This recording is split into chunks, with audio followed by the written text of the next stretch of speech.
no compromise. உங்க சைடுலயும் எங்க சைடுலயும். It's a GT promise. GT Holidays, South India's #1 travel brand. ரகங்கள் பலவிதம், ஒவ்வொன்றும் உலகத்தரம். தமிழக உற்பத்தியில் உங்கள் அனுஜ் ஸ்டைல்ஸ். குறைந்த விலை, நிறைந்த தரம். தங்கள் தேவைகள் அனைத்தும் ஒரே இடத்தில். ஜெயச்சந்திரன்.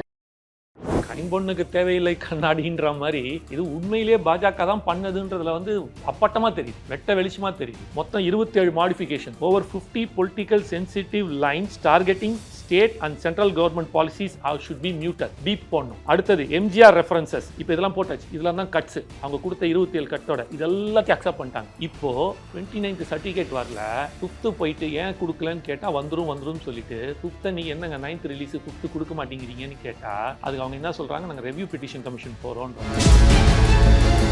போர்டு மெம்பர் அப்ஜெக்ட் பண்றதுக்கான ரைட்ஸ் எப்ப வரும் அப்படின்னா அவருக்கு அங்க ஃபார்ம் 8 கொடுக்குறாங்கல்ல, அங்கே அவர் நோட் பண்ணி கொடுக்கணும். அதுல எதுவுமே நோட் பண்ணி கொடுக்காம 5 பேர்ல 4 பேர் ஓகே பண்ணத ஒரே ஒரு மெம்பர் சொன்னாருன்றதுக்காக இதை தடுக்கிறதுக்கான ரைட்ஸ் பிரசிடென்ட்டுக்கே கிடையாது. தணிக்கை சான்றிதழ் வரதுக்கு முன்னாடியே நீங்க எப்படி ரிலீஸ் தேதியை எக்ஸாக்ட்லி நீங்க இல்ல அதுக்கு அழுத்தம் கொடுக்குறீங்கன்றது இல்ல. இப்ப அதுதான் தலைமை நீதியரசர் ப்ராசஸ்குள்ளேயே பேசல. போன வாரம் தான் நம்மளோட இவரோட படம் ரஜினி சாரோட படத்தை அனௌன்ஸ் பண்ணாங்க, பொங்கல் வெளியீடுன்னு போட்டாங்க. படம் ஷூட்டிங் ஆரம்பிக்கல, எப்படி சார் நீங்க பொங்கல் வெளியீடுன்னு போடுறீங்க? அவ்வளவுதான். அதுதான் இதுவும் அப்ஜெக்ஷன் தெரிவிக்கிறல்ல, இதை நீ ஏன் ஃபர்ஸ்டே செய்யணும், 22ஆம் தேதி ஏன் செய்யணும்? இது மூலமா ஒரு விஷயம் தெரியுது சார். இவ்வளவு நாள் என்ன சொன்னாங்க, ஒரு குறிப்பிட்ட சமுதாயத்தோட வாக்குகளை பிரிக்கிறதுக்காக பிஜேபி தான் விஜயாவை இறக்கி விட்டுருக்கு கட்சியில, பி டீம் நாங்க. இப்போ ஒத்துக்கிறீங்களா சத்தியமா பி டீம் இல்லன்ட்டு? முதலமைச்சர் அறிக்கை வெளியிடுறாரு, ஏன் விஜய் அவர்கள் அறிக்கையை வெளியிட மறுக்கிறார்? முதலமைச்சர் எப்ப அறிக்கை வெளியிட்டார்? நேற்று. அதுதான் அவர் படம் ரிலீஸ் ஆகி ஓகே ஆயிடுச்சு சார். உங்களுக்காக தான் வாய்ஸ் ரைஸ் பண்றோம். இது அப்ப ஜனநாயகம் சொல்ல வேண்டியது ஜனநாயகம் சொல்லல. அப்ப எப்படி எடுத்துக்கிட்டு ஜனநாயகம் சொல்லுங்க. ஜனநாயக படத்தை தடை செய்ததுக்கு நான் வன்மையாக கண்டிக்கிறேன். சென்சார் போர்டு கைப்பாவையாக மத்திய அரசிடம் ஒன்றிய அரசிடம் இருக்குதுன்னு சொல்லுங்க. அப்ப பேசுறோம் நாங்க. இல்ல ஜனநாயகம் சொல்லிதான் சொல்லணுமா? நீங்க ஜனநாயகம் சொல்லணும், பராசக்தி சொல்லணும்னு அவசியம் இல்லை. சிபிஐ அமலாக்கத்துறை வரிசையில சென்சார் போர்டு சேர்ந்து சொல்ல வேண்டியது. நீங்க சொல்ல வேண்டியது தானே. இல்ல பிரச்சனை அதுதான் பிரச்சனை. இப்ப அதுதான் பிரச்சனை. இப்ப என்னன்னா தனக்கான இது சாதகமா வந்துருச்சு. நீ யூஎஸ் சர்டிஃபிகேட் போடாமலே இருந்திருப்பாரு. அதான் சொல்ல வரேன். நான் என்னோட கேள்வி ரொம்ப சிம்பிள். 5ஆம் தேதி போறாங்க, 7ஆம் தேதி படத்தை பாக்குறாங்க, 8ஆம் தேதி இன்னைக்கு ரிவ்யூ கமிட்டி போறீங்க, 9ஆம் தேதி காத்தால பாக்குறாங்க, 9ஆம் தேதி மத்தியானம் வருது. உங்களுக்கு எப்படி இவ்வளவு ஃபாஸ்டா நடக்குது? இங்க மட்டும் ஏன் இவ்வளவு லேட் பண்ணி 24ஆம் தேதி முடிஞ்சதை 5ஆம் தேதி இன்னைக்கு நீங்க போடுறீங்க? இவ்வளவு நாள் 10 நாள் ஏன் வெயிட் பண்ணீங்க? கலாட்டா நேயர்களுக்கு வணக்கம். நான் சரவண ராம்குமார். இன்று நம்மோடு தமிழ்நாடு இளைஞர் கட்சியை சேர்ந்த திரு காமேஷ் அவர்கள் இணைஞ்சிருக்காரு. அவர்கிட்ட தான் பேசுறதா இருக்கும். பேசுவோம் சார். வணக்கம். வணக்கம் பிரதர். இன்னைக்கு டாக் ஆஃப் த டவுனா இருக்கிறது ஜனநாயகன் தான். அது கூட இன்னொரு டாக் ஆஃப் த டவுனா இருக்கிறது தமிழ்நாடு முதலமைச்சர் அவர்கள் ஆதரவாக ஒரு கருத்தை பதிவு செஞ்சிருக்காரு அப்படின்னு. முதல்ல அந்த கருத்தை எப்படி பாக்குறீங்க? கருத்து தெரிவிச்சதுக்கு முதல்ல வாழ்த்துக்கள் ஒரு முதலமைச்சருக்கு. அது என்ன ஒரு 3 நாள் முன்னாடி போட்டுருந்தாருன்னா கொஞ்சம் நல்லா இருந்திருக்கும். பத்தி எரிஞ்சு எல்லாம் முடிஞ்சு புகையா இப்போ முடிஞ்சதுக்கு அப்புறம் எரிஞ்சு முடிஞ்சதுக்கு அப்புறம் சாம்பல் ஒரு புகை வரும்ல, அந்த டைம்ல போடுற மாதிரி இருந்துச்சு. இதுக்கப்புறம் அவர் அப்போ பண்ணா என்ன பண்ணாட்டி என்னன்ற சொல்லுவாங்கல்ல, அந்த மாதிரி. பட் இருந்தாலும் கொடுத்துருக்காரு. எதுக்காகன்னா இது அவர் பொதுப்படையாக சொல்கிறார். அது ஜனநாயகனுக்கும் சொல்லலை, பராசக்திக்கும் சொல்லலை, அவர் பொதுப்படையாக தான் சொல்கிறாரு. அது சர்டிஃபிகேட்லாம் வந்துருச்சு, படம் ரிலீஸ் ஆக போகுது, நமக்கு எந்த பிரச்சனையும் இல்லை அப்படின்ற அந்த ஒரு இது வந்ததுக்கப்புறம் தான் சொல்கிறதா நான் பார்க்குறேன். பட் உங்களுக்கு 2 எதிரி, திமுகவுக்கு ஒரே எதிரி. அவங்களுடைய பாயிண்ட் ஆஃப் வியூல இன்னைக்கு சென்சார் போர்டும் இப்படி மாறி நிக்குது அப்படின்ற ஒரு பாயிண்ட் ஆஃப் வியூலயும் அதை ப்ரொஜெக்ட் பண்றாங்க. ஸோ உங்களுடைய பாயிண்ட் ஆஃப் வியூவும் அதுதானா? நிறைய பேர் பாஜகவை நீங்க சொல்ல மறுக்கிறீங்க, பேச மறுக்கிறீங்கன்றாங்க. இல்ல இது கைம்பொண்ணுக்கு தேவையில்லை கண்ணாடின்ற மாதிரி இது உண்மையிலேயே பாஜக தான் பண்ணதுன்றதுல அப்பட்டமா தெரியுது, வெட்ட வெளிச்சமா தெரியுது. நீங்க நேத்திக்கு அந்த பிடி ஆஷா நீதியரசர் ஒன்று சிங்கிள் கோர்ட் மேனேஜ் இது கொடுத்துருக்காரு இல்லையா, நீதிபதி கொடுத்துருக்காங்கல்ல, அதோட இதை பார்த்தீங்களா நீங்க? நேற்றுக்கு அவங்க கொடுத்துருக்க அந்த 39 பக்கம் அந்த ஒரு இதுல நீங்க பார்த்தீங்க வச்சுக்கோங்களேன். 18ஆம் தேதி அன்னைக்கு ரிவ்யூ கமிட்டிக்கு கொடுக்குறாங்க, 19ஆம் தேதி அன்னைக்கு பார்க்குறாங்க. யாரு? இவங்க சென்சார் போர்ட் பார்க்குறாங்க. பார்த்துட்டு அவங்க என்ன கொடுக்குறாங்க, that the film has been viewed by examining committee and the board has come to the conclusion that the film is suitable for unrestricted public exhibition with an endorsement of caution that the question as whether any child below age 16 years may be allowed to see the film should be considered by the parents or guardian of such child. ஓகேவா? அடுத்தது, provided you carry out the excisions and modification in the film listed in the annexure, you are accordingly requested to carry out the given modifications so that the film may be sanctioned to the unrestricted public exhibition after verification that the modification is are in the order அப்படின்னு கொடுக்குறாங்க. ஒரு sensor போர்டில் 5 பேர் கொண்ட team பார்ப்பாங்க, சரிங்களா? 5 பேர் கொண்ட டீம் பார்ப்பாங்க. ஃபார்ம் 8ன்னு ஒன்று கொடுப்பாங்க. அந்த ஃபார்ம் 8ல் படத்தை பார்க்கும்போது நம்பரிங் ஓடிட்டே இருக்கும். 1 minute, 2 minute, 3 minute, 10, 1 hour, 2 hours number ஓடும். எங்கெங்கெல்லாம் உங்களுக்கு அப்ஜெக்ஷன் இருக்கோ அதெல்லாம் நோட் பண்ணி தலைவர்கிட்ட சப்மிட் பண்ணுவாங்க. தலைவர் அதுக்கப்புறம் என்ன பண்ணுவார் அப்படின்னா, அதை பார்த்துட்டு ஓகே இதெல்லாம் இருக்குன்னு சொல்லுவாங்க. இதுக்கு முன்னாடி இந்த படத்தில் என்னென்ன மாதிரியான விஷயங்கள் யூஸ் பண்ணியிருக்காங்கன்னு ஒரு சப்மிட் பண்ணும்போது கொடுக்கணும். அப்போ உதாரணத்துக்கு வந்து அனிமல்ஸ் எதையும் நம்ம வந்து இது பண்ணலன்னு என்ஓசி வாங்கியிருக்கணும். இல்லை யூஸ் பண்ணியிருக்கோம் அப்படின்னா அதுக்கேற்ற ஆட்கள் வந்து உட்காரணும். இப்போ ஆர்மி யூஸ் பண்ணுறீங்க அப்படின்னா அந்த ஆர்மிக்கான ஆட்கள் யாரோ ஒருத்தர் அதில் இருக்கணும். இதெல்லாம் தேவைப்படுது. இது எதையுமே ரிவ்யூ கமிட்டியில் ஃபர்ஸ்ட் டைம் பார்க்கும்போது செய்யல. அப்ஜெக்ஷன் சொன்னேன் இல்லையா? இப்போ இதில் எந்த அப்ஜெக்ஷன் இப்போ நான் படித்தேன் பாருங்க. இது கொடுத்தது வந்து 19ஆம் தேதி பார்த்துட்டு 22ஆம் தேதி கொடுத்துருக்காங்க. இதில் எதுவுமே இல்லை. இதெல்லாம் கட் பண்ணி நீங்கள் கொடுத்துட்டீங்கன்னா போடலான்னு கொடுத்தது 22. ஓகேங்களா?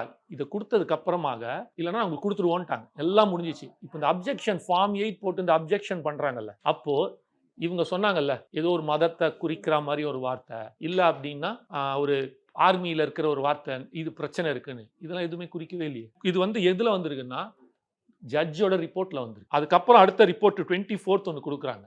இவங்க சப்மிட் பண்ணிட்டாங்க. இவங்க எங்கேயுமே இப்போ பராசக்தி படத்துக்காவது என்ன பண்ணுறாங்க, ரிவ்யூ கமிட்டிக்கு போகிறாங்க. எஸ் இதெல்லாம் நாங்கள் ஏற்றுக்க மாட்டோம், நீங்கள் ரிவ்யூ கமிட்டி போடுங்க, இதில் மாற்றுங்கன்னு டேரக்டர் ஒத்துக்காமல் போயிட்டு 8ஆம் தேதி சொல்லி 8ஆம் தேதி ரிவ்யூ கமிட்டி போட சொல்லி 9ஆம் தேதி போட்டு மார்னிங்கே இவங்க ரிவ்யூ கமிட்டிக்கு போக சொல்லி 9ஆம் தேதி போட்டு மத்தியானமே கொடுத்துட்டாங்க அவங்களுக்கு பர்மிஷன் சென்சார் போர்டில். இப்போ இவங்களுக்கு வரும் ஜனநாயகனில் என்ன சொல்கிறாங்க அப்படின்னா, அவங்க சொன்ன 27 கட்டு அக்செப்டட், சரிங்களா?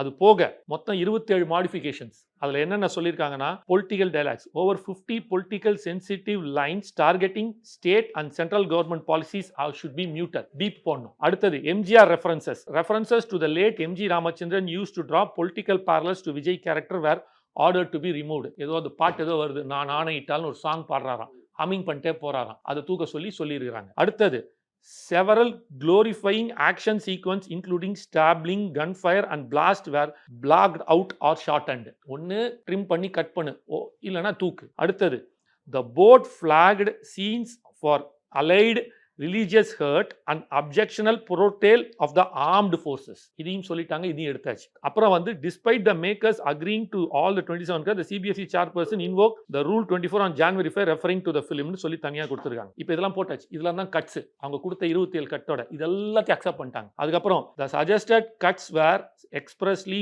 marked by the resubmission the second responded had by the communication dated 29/12/2025 informed the petitioner that the modification have been verified. The modification have been verified. அதாவது நீங்க கொடுத்த கட்டை இவங்க ஓகே பண்ணிட்டாங்க, மாடிஃபை பண்ணிட்டாங்க, 24ஆம் தேதி சப்மிட் பண்ணிட்டாங்க. இவங்க 29ஆம் தேதி அன்னைக்கு ஒரு மெயில் அனுப்புறாங்க ஸ்டேட்டிங் தட் இதுதான் இந்த 29 அன்னைக்கு verified that the petitioner would be guaranteed the petition modified and the petitioner would be guaranteed UA 16+ certification. In the light of the above communication, the petitioner attempted to proceed with the final stage of the certification process. அப்ப என்ன அர்த்தம், உங்களுக்கு ready ஆயிடுச்சு, final certification ப்ராசஸ்ல வந்துச்சு, நீங்க வேலையை பார்க்க போகலாம் அப்படின்றது இதோட அர்த்தம். நீங்க கொடுத்துட்டீங்க 29th. இப்போ 29th சர்டிஃபிகேட் வரல, 5th போயிட்டு ஏன் கொடுக்கலன்னு கேட்டால் வந்துரும் சொல்லிட்டு 5th நீங்கள் என்னங்க 9th ரிலீஸ் 5th கொடுக்க மாட்டேங்கிறீங்கன்னு கேட்டால் அதுக்கு அவங்க என்ன சொல்கிறாங்க, நாங்கள் ரெவ்யூ பெட்டிஷன் கமிஷன் போகிறோன்றாங்க. எதுக்கு நீங்கள் போகிறீங்க? இப்போ கோர்ட்டில் என்ன கேட்குறாங்க, நீதிபதி ஆஷா அவர்கள் என்ன கேட்குறாங்கன்னா, நீ யூஏ சர்டிஃபைடு பண்ணிட்டேன்னா உன்னோட ப்ராசஸ் ஓவர். இதுக்கப்புறம் நீ ப்ராசஸிங்கில் நீ போயிட்டு ரீசமிஷனோ இல்லை ரீ கமிட்டிக்கு போகிறதுக்கான தலைவருக்கே கிடையாதான், அந்த சென்சார் போர்டு தலைவருக்கே கிடையாது. பிகாஸ் இட் இஸ் ஓவர், லீகலாக முடிஞ்சு போச்சு. இதுக்கப்புறம் நீ அப்பீல் நீயே போக முடியாது. ஒரு கோர்ட்ல இருக்கு, நான் சொல்றேன் கேளுங்க. கோர்ட்ல ஒரு ஜட்ஜ்மெண்ட் கொடுத்துட்டாரு. கொடுத்த ஜட்ஜு கிட்ட வாதிப்பையோ பிரதிவாதியோ அவங்க தான் வந்து அப்பீல் போகணும். ஜட்ஜே அப்பீல் போக முடியுமா? இப்ப நான் இருக்கேங்க ஜட்ஜு, நீங்க என்கிட்ட வரீங்க, நான் உங்களுக்கு வந்து ஜட்ஜ்மெண்ட் கொடுத்துட்டேன். ஏன் ஜட்ஜ்மெண்ட்ல நான் திருப்பி வந்து நான் வந்து இல்ல இந்த ஜட்ஜ்மெண்ட் சரியில்லை, நான் சுப்ரீம் கோர்ட் போற நான் போக முடியுமா? எனக்கு ரைட்ஸ் கிடையாது. நீங்க தான் போகலாம், எனக்கு இது இல்லைன்னு. அப்போ நாங்க ஒத்துக்கிட்டோம், 27 கட்டை ஏத்துக்கிட்டோம், நீங்க சொன்ன 50 மியூட்டை பண்ணிட்டோம், எல்லாம் பண்ணி கரெக்ஷன் பண்ணி 22 நீங்க கொடுக்குறீங்க, 19 பார்த்து 22 கொடுக்குறீங்க, 24ஆம் தேதி நாங்க சப்மிஷன் போட்டாச்சு, அதுக்கப்புறம் 29 என் கையில கொடுக்குறீங்க, கொடுத்துட்டு இந்த மாதிரி எல்லாம் ஓவர்னு சொல்லிட்டீங்க படத்துக்கு. 5ஆம் தேதி அன்னைக்கு திருப்பி இப்படி சொன்னீங்கன்னா என்ன அர்த்தம்? அப்போ இது என்ன காட்டுது, எங்கேருந்தோ ஒரு அழுத்தம். இது யார் பண்ணியிருக்காங்க அப்படின்னு பாத்தீங்கன்னா 5 பேர் கொண்ட டீம்ல இது வரைக்கும் யார் அப்ஜெக்ட் பண்ணாங்கன்னு சொல்லல. போர்டு மெம்பர் அப்ஜெக்ட் பண்றதுக்கான ரைட்ஸ் எப்ப வரும் அப்படின்னா, அவருக்கு அந்த ஃபார்ம் 8 கொடுக்குறாங்கல்ல, அங்கே அவர் நோட் பண்ணி கொடுக்கணும். அதுல எதுவுமே நோட் பண்ணி கொடுக்காம 5 பேர்ல 4 பேர் ஓகே பண்ணதை ஒரே ஒரு மெம்பர் சொன்னாருன்றதுக்காக இதை தடுக்கிறதுக்கான ரைட்ஸ் பிரசிடென்ட்டுக்கே கிடையாது. சரி, அப்போ எப்படி அப்பீல் போயிருக்காங்க? திரும்ப கோர்ட் தான் சொல்றாங்க. கோர்ட் ஒரு நியாயமான ஒரு கேள்வி கேட்குறாங்க.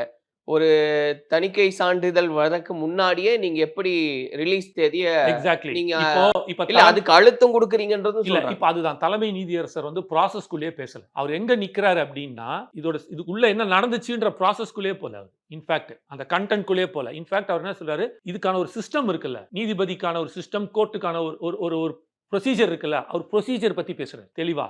அவர் என்ன கேட்கிறாரு, நீங்க ஒரு இதை சொல்லிட்டாங்க, பதில் மனு போடுறதுக்கு டைம் கொடுக்கணும், 2 நாள் கொடுக்கணும் மினிமம். ஏன் கொடுக்கல சென்சார் போர்டுக்கு, ஏன் இந்த அழுத்தத்தை கொடுக்கீங்கன்னு கேட்கும்போது ப்ரொடக்ஷன் ஹவுஸ் என்ன சொல்லுது, 9ஆம் தேதி அன்னைக்கு படம் ரிலீஸ் வச்சிருக்கோன்ற போது அவங்க கேட்குறாங்க, எங்க சர்டிஃபிகேட் வாங்க உங்களை யாருங்க பண்ண சொன்னாங்கன்றாங்க. இது ப்ராக்டிக்கலா நடக்கிற ஒரு விஷயம். போன வாரம் தான் நம்மளோட இவரோட படம், ரஜினி சாரோட படத்தை அனௌன்ஸ் பண்ணாங்க, பொங்கல் வெளியீடுன்னு போட்டாங்க. படம் ஷூட்டிங் ஆரம்பிக்கல, எப்படி சார் நீங்க வந்து பொங்கல் வெளியீடுன்னு போடுறீங்க?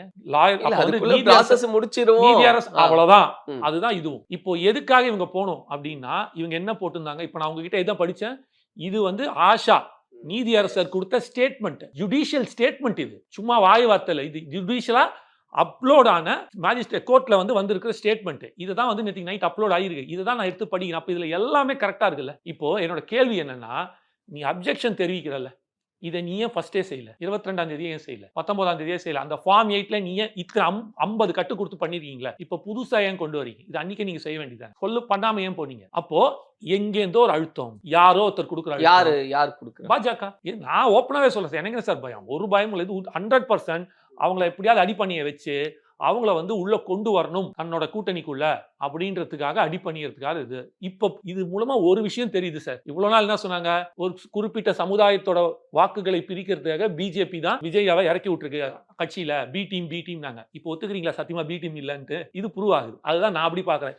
நல்லதுலயும் ஒரு கெடுதலையும் ஒரு நல்லது நடந்திருக்குன்னா, அரசியல் ரீதியாக எங்களுக்கு, அதாவது தாவேக்காக ஒரு நல்லது நடந்திருக்குன்னா இதை நான் பாக்குறேன். சோ இப்ப இந்த பாயிண்ட் நீங்க வரீங்கல்ல, இப்ப அவர் என்ன பண்றாரு, ப்ரொசீஜர் மட்டும் பத்தி பேசுறாரு. இந்த ப்ராசஸ் அவர் பேசவே விடல. இப்படி ஒரு ப்ராசஸ் நடந்திருக்கு, இதெல்லாம் நடந்திருக்குன்னு சப்மிட் பண்ண முடியல. ஏன்னா மத்தியானம் சார் நான் என்ன கேக்குறேன், இல்ல இது நீதிமன்றத்தை நம்ம क्वेश्चन பண்ண முடியுமா? 11 மணிக்கு வருது சார், 11 மணிக்கு வருது சார், 11 மணிக்கு வருது. அடுத்த 5வது நிமிஷம் அப்பீல் போறீங்க. அதுவும் எது சொலிசிட்டர் ஆஃப் த இது சுப்ரீம் கோர்ட்ல இருந்து பறந்து வந்து இது போடுறீங்க. ஒரு சினிமா படத்துக்கு சொலிசிட்டர் வருவாரா sir? Solicitor advocate solicitor general வருவாரா ஒரு சாதாரண சினிமா படத்துக்கு? அப்போ எப்படிப்பட்ட ஒரு அழுத்தம் இருக்குன்றத பாருங்க. இப்ப முதலமைச்சர் அறிக்கை வெளியிடுறாரு, ஏன் விஜய் அவர்கள் அறிக்கையை வெளியிட மறுக்கிறார்? முதலமைச்சர் எப்ப அறிக்கை வெளியிட்டார்? நேத்து. அதுதான் அவர் படம் ரிலீஸ் ஆகி ஓகே ஆயிடுச்சு சார். உங்களுக்காக தான் வாய்ஸ் ரைஸ் பண்றேன். ஓ இது வந்து அப்ப ஜனநாயகம் சொல்ல வேண்டியதானே? ஜனநாயகம் எப்படி சொல்லல? அப்ப எப்படி எடுத்துக்கிறது சொல்லுங்க? ஜனநாயகம் சொல்லி சொல்லுங்க. ஜனநாயக படத்தை தடை செய்ததுக்கு நான் வன்மையாக கண்டிக்கிறேன். சென்சார் போர்டு வந்து கைப்பாவையாக மத்திய அரசிடம் ஒன்றிய அரசிடம் இருக்குதுன்னு சொல்லுங்க. அப்ப பேசுறோம் நாங்க. இல்ல ஜனநாயகம் சொல்லிதான் சொல்லணுமா? நீங்க ஜனநாயகம் சொல்லணும், பராசக்தி சொல்லணும்னு அவசியம் இல்லை. சிபிஐ அமலாக்கத்துறை வரிசையில சென்சார் போர்டு சேர்ந்து சொல்ல வேண்டியதானே? நீங்க சொல்ல வேண்டியது தானே. இல்ல பிரச்சனை அதுதான் பிரச்சனை. இப்ப அதுதான் பிரச்சனை. இப்ப என்னன்னா, தனக்கான இது சாதகமா வந்துருச்சு. நீ யூஎஸ் டிக்கெட் போடாமலே இருந்திருப்பாரு இல்லையா? அதான் சொல்ல வரேன். நான் என்னோட கேள்வி ரொம்ப சிம்பிள். 5ஆம் தேதி போறாங்க, 7ஆம் தேதி படத்தை பாக்குறாங்க, 8ஆம் தேதி அன்னைக்கு ரிவ்யூ கமிட்டி போறீங்க, 9ஆம் தேதி காத்தால பாக்குறாங்க, 9ஆம் தேதி மத்தியானம் வருது. உங்களுக்கு எப்படி இவ்வளவு ஃபாஸ்டா நடக்குது? இங்க மட்டும் ஏன் இவ்வளவு லேட் பண்ணி 24ஆம் தேதி முடிஞ்சத 5ஆம் தேதி அன்னைக்கு நீங்க போடுறீங்க? இவ்வளவு நாள் 10 நாள் ஏன் வெயிட் பண்ணீங்க? இல்ல அதுதான் சொல்றேன். நீங்க அவங்க அப்ஜெக்ட் பண்றாங்க, ஒரு ட்வீட் பண்றாங்க, இந்த மாதிரி பிரச்சனை இருக்குன்றத மீன் பண்றாங்க. உங்க சைடுல உங்க படத்துக்கு தான் பிரச்சனை இல்ல. அவர் போடுறாரு இல்ல போடாம இருக்காருன்னே வச்சுக்கலாம். நீங்க உங்க சைடுல தானே பிரச்சனை. நீங்களே பூதாகரமா பேசணும். அதை நான் சொல்ல வரேன். எதனால விஜய் நான் பேசல அப்படின்னா 2 ரீசன் நம்பர் 1 ஃபர்ஸ்ட் பாயிண்ட் என்னன்னா, இது ஒரு மிகப்பெரிய வர்த்தகம் சரிங்களா? தன்னை நம்பி ஒருத்தன் 500 கோடி ரூபாய் படம் இன்வெஸ்ட் பண்ணிருக்கான். இவர் ஏதாவது ஒரு பேச போய் அது மூலமாக இன்னும் அந்த படத்துக்கு ஒரு பாதிப்பு ஏற்பட்டு விட்டால் அது அவருக்கு தாங்க முடியாத ஒரு சூழ்நிலை கொண்டு போய்விடும். இது அவருக்கு தொடர்ந்து நிறைய படத்துல நடந்திருக்கு. சர்க்கார் படத்துக்கு நடந்திருக்கு, தலைவா படத்துக்கு நடந்திருக்கு, கத்தி படத்துக்கு நடந்திருக்கு. அதனால நம்மளால பிரச்சனை வேண்டாம், படத்தை முடிச்சுக்கிட்டோம். ஒரு பிரச்சனை இருக்குன்னா யாருக்கு பாதிப்பு ஜாஸ்தி? சென்சார் போர்டுக்கு ஜாஸ்தியா, விஜய்னா சைடு ஜாஸ்தியா? ப்ரொடியூசர் விஜய்னா சைடு தான் ஜாஸ்தி.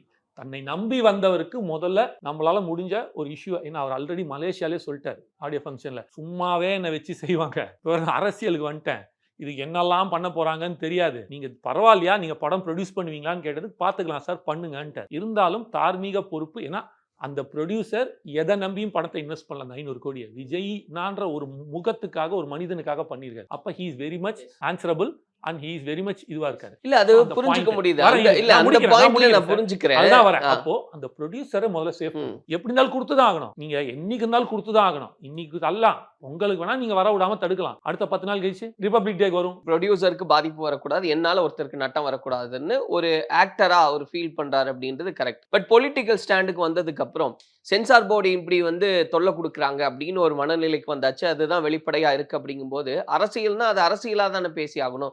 இன்னைக்கு தனக்கான ஒரு ஒரு லாப நஷ்டம் இருக்கு, அதனால அமைதியா இருக்கிறவர் நாளைக்கு தனக்கான லாப நஷ்டத்துக்கு அமைதியா இருக்க மாட்டாரா? சார் ஒரு தப்பு நடக்குது சார், அந்த தப்புக்கு நம்ம எங்க போவோம்? நீதிமன்றத்துக்கு போகும். காவல்துறையிட்ட ஃபர்ஸ்ட் போவோம் சரி. இந்த தப்புக்கு, கரெக்ட்டுங்களா? அப்புறம் அது நீதிமன்றம் போகும். ஆமா. தப்பே காவல்துறை பண்ணா எப்படி சார்? பாலுக்கு பூனை காவலா அப்படின்ற மாதிரி பிரச்சனையே யார் கூட? பாஜகவோட, ஒன்றிய அரசோட. அந்த ஒன்றிய அரசு தான் நியமிச்சவங்க தான் 5 பேர். இப்ப இருக்கிற சென்சார் போர்டில் இருக்கிற அத்தனை மெம்பர்ஸ் யாரு? எல்லாமே வந்து சென்ட்ரல் கவர்மெண்ட்னால நாமினேட் பண்ணி நியமிக்கப்பட்டவங்க தான். இப்போ பிரச்சனையே அவங்க கூட இருக்குன்ற போது நான் திருப்பி அவங்க கிட்டே போய் மோதுவேன் அப்படின்றது வந்து ஏத்துக்கக்கூடிய ஒரு விஷயம் இல்ல அவங்க பிரச்சனை பண்றாங்கன்னு வெளிப்படையா பேசுறது தான் வரும் சார். அதுதான் நான் சொல்ல வரல. இப்போ அததான் சொல்ல வரேன். இப்போ எனக்கு ஒரு பாதிப்பு இருக்கு, முதல்ல அந்த பாதிப்பு விட்டு நான் வெளியில வரேன், அதுக்கப்புறம் நம்ம பேசுவோம். இப்போ நான் இப்போ ஒரு வார்த்தை சொல்லி, ஏன்னா நீங்களும் நான் ஓப்பனா பாஜகன்னு சொல்றேன், புரியுதுங்களா? இங்க ப்ரூவன்ட்ல இருக்கா விஜய் நான் சொல்றா, அது ப்ரூவ் பண்ண முடியுமா? பாஜக தான் காரணம்னு ப்ரூவ் பண்ண முடியாது. பட் இதெல்லாம் பார்க்கும்போது யாருன்னு தெரியுது. பட் வேர் இஸ் தியர் இதுன்னு கேட்பாங்கல்ல, சாட்சி நீங்க உங்களுக்கு ரெக்கார்டை காட்டுங்க சார் அப்படின்னா, நாளைக்கு இல்லைன்ற போது இவர்கள் எங்களுக்கு ஒரு இதை பண்ணிட்டாங்கன்னு ஒரு டிஃபமேஷன் கேஸை போட்டோ இல்லை இந்த படத்துக்கான இது மேல நீபின் போட்டானா இன்னும் போயிட்டே வச்சுங்க. இல்ல எந்த அடிப்படையில முதலமைச்சர் ட்வீட் பண்ணாரு அதே அடிப்படையில நீங்க அதுதான் சார், முதலமைச்சர் பேசுங்க. என்னன்னு ட்வீட் பண்ணாரு? ஒத்தாம் போதுல ட்வீட் பண்ணிட்டு போறாரு. பண்ணுங்க நீங்களும். அது வேஸ்ட். அது அவர் பண்ண மாட்டாருன்னா சொல்ல வரேன்னா, புரியுதா உங்களுக்கு? அவர் ஸ்டாட்ஸோட தான் வெளில வராரு. அவர் ஒரு விஷயத்த சொன்னாரு அப்படின்னா 100% அது உண்மையாக இருக்கணும்னு ஆசைப்படுறாரு.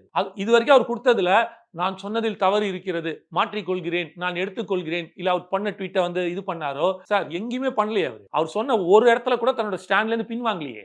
ஒரு இடத்துல கூட வந்து நான் தவறாக பேசிவிட்டேன், வாய் தவறி சொல்லிவிட்டேன், இல்ல தப்பான இதை கொடுத்துட்டேன், மன்னிச்சிருங்க, இதை நான் வாபஸ் வாங்கிட்டேன், எங்கேயுமே அவர் இது வரைக்கும் பேசலையே. அப்போ is man of few words. அந்த வார்த்தையை அளந்து பேசினாலும் அது அவருக்கான தாக்கத்தை எங்க கொண்டு போய் சேருதுன்னு அவருக்கு தெரியுது சார். நீங்க புரிஞ்சுக்குங்க.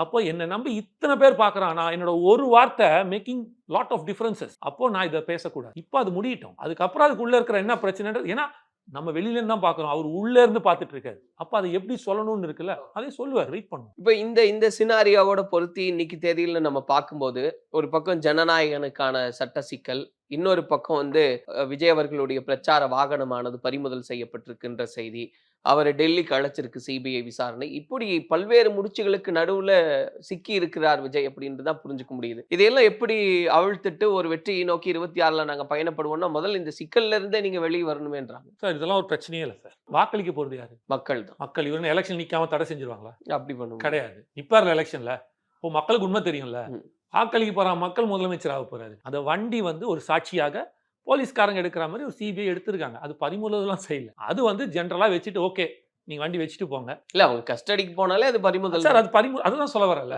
வார்த்தைகள் தான் டிஃபரன்ஸ்.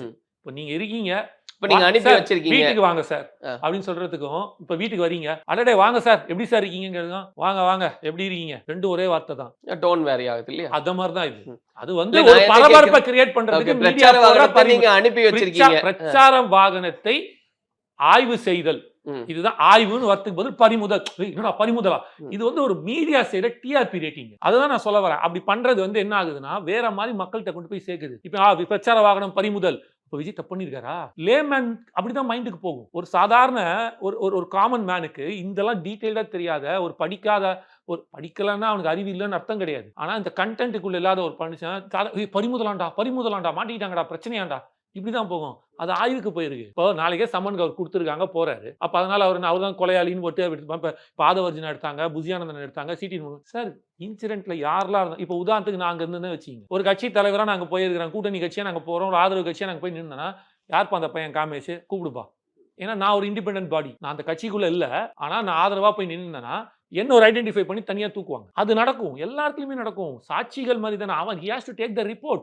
அப்போ அது வந்து இத்தனைக்கும் காரணம் யாரு? விஜயன் தான். ஏன் காரணம் இந்த சென்ஸ் என்னன்னா, கரூருக்கு வந்ததே, கூட்டம் வந்தது காரணமே விஜயனால தான். அவரை பார்க்க தான் வந்தாங்க. அந்த இடத்துல இன்சிடென்ட் கண்டிப்பா கூப்பிட்டு கேட்பாங்க. அதுல ஒண்ணும் இல்லையே, ஒரு ஜெனரல் என்கொயரி தானே. அதுக்கு உடனே சம்மன். சார் ரொம்ப சிம்பிள், காவல்துறை விசாரணைக்கு கூப்பிடும், இது சிபிஐல சம்மன்னு சொல்லுவாங்க. ஒரு இடத்துல ஒரு வார்த்தை. அது சம்மன்னா உடனே பெருசா அப்படியே அரெஸ்ட்டுக்கான சம்மனு மாட்டிக்கிட்டார் பாத்தீங்களா. சில வாடகை வாயர்கள், சில ஊடகங்கள் பேசிட்டு இருக்கு, சம்மன் அனுப்பிச்சிட்டாங்க, விடுவாங்களான்னு கூட எனக்கு தெரியாது, அங்கேயே அரெஸ்ட் பண்ணி அப்படியே தூக்கிட்டு திஹார் ஜெயில போட்டுருவாங்க, எலெக்ஷன் முடிஞ்சுதான் அவர் வெளியே வருவார், 6 மாசத்துக்கு வரமாட்டாரு, இப்படிலாம் பேசிட்டு இருக்காங்க. இதெல்லாம் வந்து நகைப்பை விட ரொம்ப இதுவா இருக்கு. ஏன்னா இதை பொறுத்த மட்டும் ஒரு உதாரணத்துக்கு இந்த கரூர் இன்சிடென்ட்டை பொறுத்த மட்டும் யாருமே அரெஸ்ட் பண்ண முடியாது. ஏன்னா it is pure negligence of the people, I mean of the இவங்க. அது கவர்மெண்ட்டாக இருக்கலாம், இல்லை தாவேக்கா, வாட் எவர் இட் இஸ். நீங்கள் வச்சிங்களேன், நாங்கள் வந்து கவர்மெண்ட்டுன்னு சொல்கிறோம், போலீஸ் டிபார்ட்மெண்ட்டுன்னு சொல்கிறோம், அவங்க சைட்லேருந்து தாவேக்கான்னு சொல்கிறாங்க.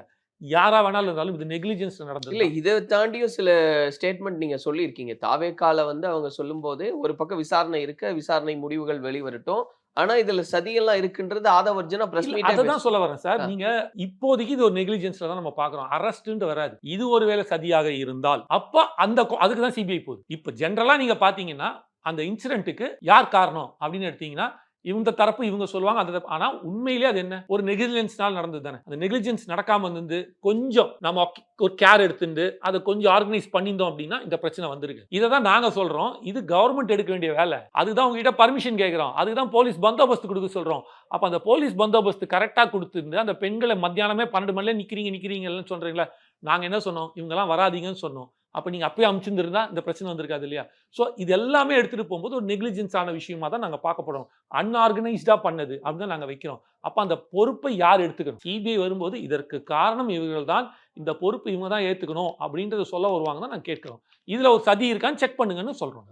இன்னைக்கு தமிழ்நாடு அரசியல் இப்போ 26 தேர்தல்னு வரும்போது பொதுவாக பிரச்சாரங்கள், அதில் நடக்கக்கூடிய விஷயங்களை மையப்படுத்தி தான் ரிசல்ட்ஸ் இருக்கும்னு இன்னைக்கு ஒரு திரைப்படங்களுக்கு இடையிலான ஒரு மோதலா கூட இது பாக்குறாங்க. பராசக்தியா இல்ல ஜனநாயகனா, ஏன்னா ரெண்டுமே அரசியல் பேசுது. திமுக கடந்து வந்த பாதை என்னவா இருக்குன்னு பராசக்தி பேசுது.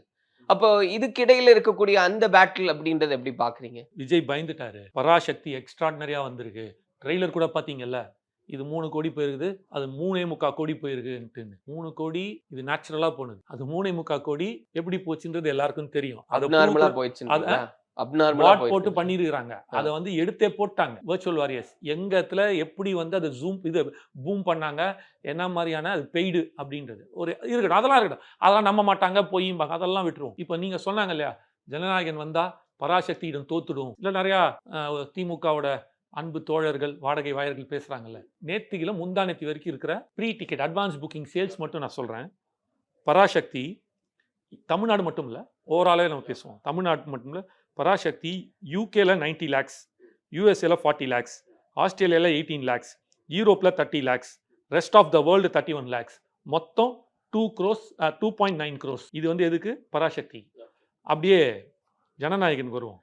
யூகேல 6.72 crores, யூஎஸ்ஏல 7.3 crores, கனடால 2.51 crores, மலேசியால 7.16 crores, ஆஸ்திரேலியால 2.69 crores, யூரோப்ல 7.03 crores, கல்ஃப்ல 4.25 crores, rest of the world 2.37 crores, மொத்தம் 39.76 crores. இது வந்து வேர்ல்டுல.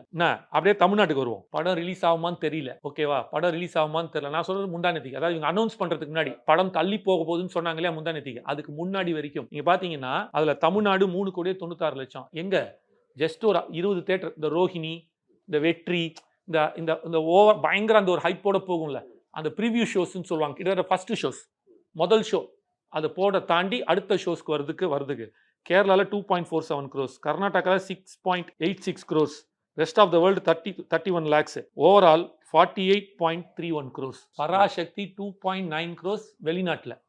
இந்தியாவில் ஒரு அனதர் ஒரு 5-10 crores கூட வச்சிங்க. மொத்தமா 10 crores, 10 கோடி 8 கோடி கிட்ட 10 கோடி ஆச்சு. இது அங்கேயே 40 கோடி. இப்ப யார் பயப்படுறா? யாருக்கு பயம்? வாரிசு துணிவுன்னு பொங்கலுக்கு நாங்க வந்தவங்க சார், அப்ப கூட பயப்படல, அதுலயுமே வாரிசு தான் ஜெயிச்சுது, சரிங்களா. எல்லாரும் கேட்குறாங்க, பயங்க எல்லாம் 5 படம் கண்டினியூஸாக ஃப்ளாப்பு, இங்கே வந்து தன்னோட கீழே இருக்கிற ரஜினி கிட்ட தோத்தா பரவாயில்ல, அஜித் கிட்ட கூட தோத்தா பரவாயில்ல, சிவகார்த்திகிட்ட தோத்துட்டு அசிங்கமாயிடும் அவருக்கு, அதனால தான் பயந்துக்கிட்டு இப்படி ஸ்டண்ட் அடிக்கிறாரு, அவர் வந்து பாஜகவோட ஒரு கள்ள கூட்டணி போட்டுக்கிட்டு இதெல்லாம் செய்யறாருன்னு அருமையான ஸ்கிரீன் பிளே. இவங்கலாம் போய் கதை எழுதுனாங்கன்னா நல்ல படம் பண்ணலாம். அந்த அது அளவுக்கு மட்டும் சொல்ல பகவத் கேசரி தான் இது அப்படின்னு. பகவத் என்னவா அதான் சொல்ல வரல. பகவத் கேசரி நேஷனல் அவார்டு வாங்கிச்சு அந்த படம் நேஷனல் அவார்டு வாங்கிச்சு. அதுல வந்து ஒரு சீக்வன்ஸ் இருக்கு, ஒரு ஃபிளாஷ்பேக், குட் டச் பேட் டச்னு சொல்லி அந்த அவரோட பொண்ணுக்கு நடந்த ஒரு இன்சிடென்ட்டை எடுத்து தான் பண்ணியிருக்காங்க. இங்க தமிழ் நேட்டிவிட்டிக்கு தனியா பண்ணியிருக்காங்க. நான் என்ன சொல்றேன், அது பகவந்த் கேசரி, கிட்ன கேசரி, கெத்துப்போன கேசரி, சக்கரை இல்லாத கேசரி, ஏன் பயப்படுறீங்க? விட வேண்டிதானே நீங்க விட்டு பார்த்து மோதுங்களேன். நான்லாம் கம்பி கட்டுறாங்க அப்பா சொல்லுவாங்களா, எப்படியெல்லாம் கம்பி கட்டுறான் பாரியா அப்படின்ற மாதிரி.